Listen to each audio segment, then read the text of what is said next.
I'm John Papa from National Jukebox and ArcadeTreasures.com. COCA, Coin Operated Collectors Association, has asked me to go through some of the things that we look at when we're trying to determine whether a machine is a reproduction or an original. A lot of times here at National Jukebox we'll get a machine in for restoration, whether it's a slot machine or a vending machine or a jukebox or an arcade machine, just to find out that the unsuspecting owner has either a partial reproduction or a full reproduction machine, and then we got to be the ones to give them the bad news. I'm going to go over some of the things to determine whether a machine is original or reproduction. There's a whole spectrum, a whole range of condition and originality that machines fall into. Everything from a beautiful untouched original that has no reproduction parts, all the way to the machine that is completely reproduction, is 100% reproduction. Some of those categories are the untouched original with all original parts, the untouched original with a new part or two, the restored original with original parts, and a machine that has honest repairs on a genuine object, the restored original with some new parts, the reproduction with some original parts, the transformed original, started as one machine and changed to another machine, the reproduction with no original parts, honestly made and presented as a reproduction, the reproduction honestly made as reproduction but now misrepresented, and then there's always the fake, the object made from scratch to be passed off as an original. Through the years, the lines become blurred on whether a machine is original or not original. If a machine sits in a collection long enough, even if it has reproduction parts or it's a complete original, sometimes the owners conveniently forget that they originally bought a reproduction, and then as time goes by, they sometimes try to pawn it off as an original. And then there's always the people who don't care. People buy reproductions because they really don't care whether they have an original reproduction. They like the look of the machine, they like what it does, they want it in their collection, and they're not all that concerned about it. And then of course there's the dishonest person who knows darn well what they have. They know they have a reproduction, but they're trying to pawn it off as a original, either by coming right out and saying this is an original machine, or just kind of keeping their mouth shut.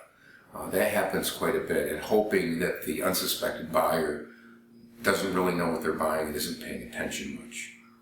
Let me go over some of the ideas and some of the things that we look at when we see a machine here at National Jukebox. A lot of times we'll look at wood. Wood is something that still expands and contracts as time goes by. 100-year-old wood that's in a machine, an original machine, looks nothing like new wood, the type of wood that you'd buy at Home Depot or wherever. 100-year-old wood that's on a machine, unless of course it's been in a closet somewhere or it's found in its original shipping crate. You'll see and notice, if you look very closely, that the wood on these machines, on the edges, there is wear, and there is inconsistent wear. If you make a study of this, it's pretty easy to determine whether a machine is old or new. A lot of times a fake will have contrived wear, and sometimes that's a dead giveaway on whether a machine is new or old. If you see wood on a machine that has super crisp, sharp edges and super sharp, straight lines, like a new piece of lumber, chances are it's not old. Wood through the years, especially 100-year-old wood, that's expanding and contracting with all the changes in humidity and temperature, will warp and change shape. And even though a machine may look good and look presentable and straight. If you really look at it, you'll see if it's 100 years old or 70 years old or whatever, the wood will be inconsistently changed, and you'll find that the wood through the years has moved in one way or another. You'll also see that a lot of times there's wear on the edges. You won't see real sweet, sharp lines on the edges. Sometimes you'll see that wood shrinks through the years, and you'll see that in glue joints, you'll see separations that indicate that through the years the wood has changed shape in one way or another, or has shrunk, and the glue joints have pulled away just a little bit. Especially where there's moldings, where there's corners, and where there's edges. You'll also notice a lot of inconsistencies in color with original wood. You'll see dark areas, light areas. You'll see dirt and grime in the corners. And again, can that be faked? Yes, it can be faked, but it's very hard to fake areas like that on wood without it looking contrived. Let's talk about metal and metal castings that are on machines for a moment. Reproduction machines have recast castings, and the foundries that were originally used on original machines were fantastic places. Like Kale Brothers, for instance, was basically a foundry in Detroit. They used very fine sand, and their castings are super crisp and clean, and the insides of the castings on an original machine, you'll notice, are very crisp and clean. On reproduction castings, you'll notice in the corners, a lot of times you'll see slag and you'll see extra metal. And you'll also see the edges of the detail of a lot of the castings on a reproduction machine just aren't as crisp and clean as an original. There's also the idea of shrinkage. Whenever a part is recast, there's a certain amount of shrinkage. It's a very small percentage, and it depends on what type of metal it's being made out of, but there is a certain degree of shrinkage. So if you can find an original part and measure it, a part that you know for sure is original, and that's not very easy to do, but if you find a part that you know is original and you can measure it, or you call another collector who has the same machine and ask him to measure the part, and then measure it against yours. A lot of times, a smaller casting will be a dead giveaway that you have a reproduction machine, or at least a reproduction part. A lot of times in reproduction castings, if you look in the detail of the casting, you'll see flashings and slag. You'll see a lot of background roughness. A real good way of determining whether a casting is original or not is to look at the background, not necessarily the detail on top, but the background of the piece. The original castings were very clear, very sharp, and they had very nice details in the background. A lot of times when recasting, they lose that detail.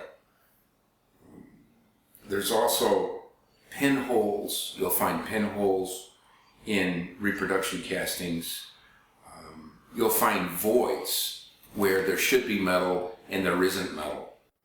When you're looking at a machine and trying to determine whether it's a reproduction or original, you have to take all the information that you have and put it together to build a case as to whether it's original or not original. You have to use all your senses. You have to use your sense of touch. You should touch a machine. An original finish should feel somewhat inconsistent, unlike a new finish that has a very smooth, consistent feel to it. Again, feel the edges of the machine. If you feel sharp edges, chances are there's something wrong. And if there's something wrong, that's another little piece of evidence that may point to a reproduction. Also, use your sense of smell. I've found through the years that when I smell the inside of a machine, it has a certain musty odor that I can't quite describe to you, but it has a certain oldness in the smell. It should not have a chemical smell or a smell of any kind of newness.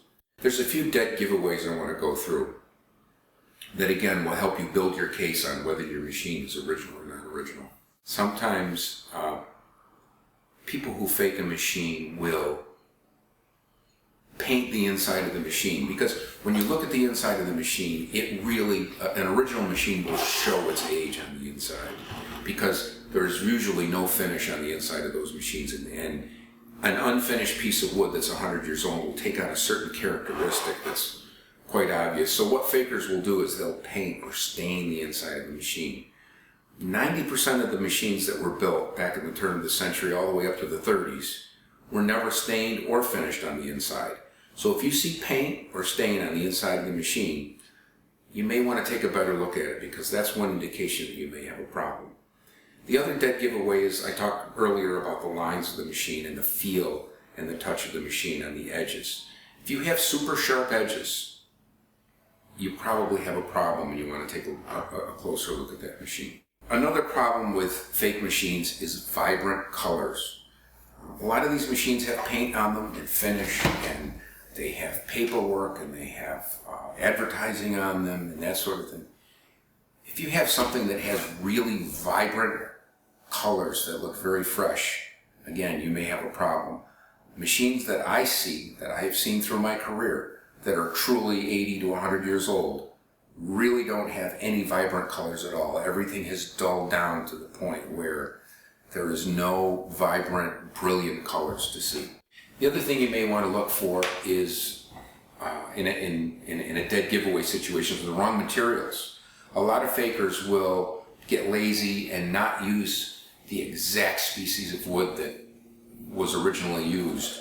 For instance, if a machine was originally made of white oak, which 90% of these machines were, a lot of fakers will use red oak because it's more available today than white oak. So if you see something that may have the wrong materials or is suspect, and you say, wait a minute, I don't think it was originally made of this material, again, it's another reason to take a closer look at what you've got.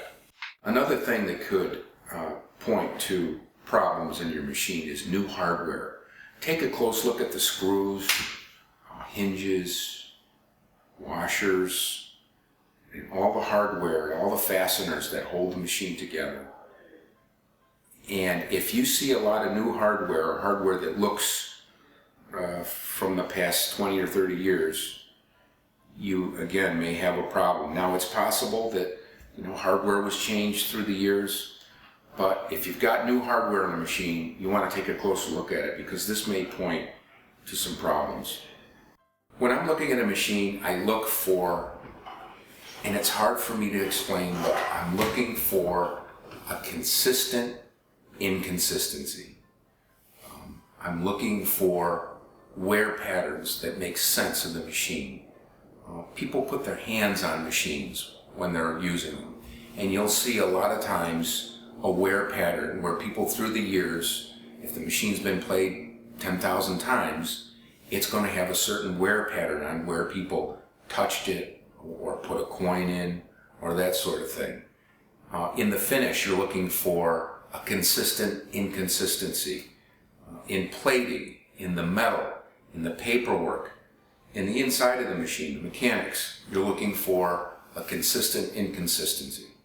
So this is just a few ideas, a few things you may want to think about when you're trying to determine whether your machine is original or not original. There's many, many more topics that we could get into concerning fakes versus originals, and we may do that again. We may do a part 2. Thanks for visiting the COCA website. If you have questions about your machine, or you would like to discuss your particular machine, I'm in the COCA registry. I've been a member since the very beginning, and I'd be happy to help you out with that. If you're not a member of COCA, please consider joining. It's a great organization.